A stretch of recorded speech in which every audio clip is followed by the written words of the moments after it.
Hi. The bandhas are the energetic seals of Hatha Yoga, are inner mechanisms we utilize in producing, unifying, and directing important forces flowing within to the higher centers of the energetic and spiritual anatomy, leading to the awakening of the dormant centers in the brain. Bandhas make the awakening process more meaningful, real life, and scientific.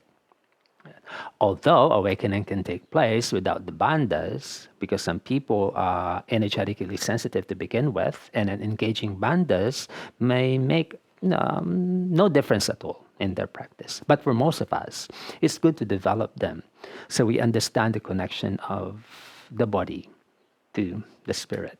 There is a direct link between science and providence. We hold a number of energetic forces, but two are the most important in the practice of Hatha Yoga. The prana, this passive, non reacting force descending upon us, it contains the essence of life, but it doesn't have the power to produce life. Interesting, right? And the apana, the energy contained within the body itself, we produce it, this prana. It is dynamic, it's active. Yeah?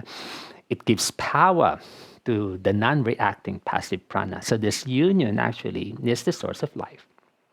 The apana provides the power to the prana. Therefore, it can assume a character, and that's us. Now, the apana vayu, the body energy, has a downward flow to begin with. All right. The prana descends to meet the apana, and this is the source of creation, and then they exit the body as one unified force. Okay?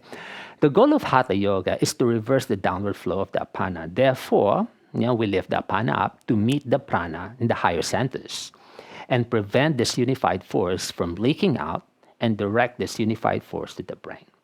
That's, in a nutshell, is a process of ascension. The bandhas make them happen. Okay. Now, how do we develop the bandhas then? Yeah. And this comes from a personal experience. Bandhas develop in 4 stages.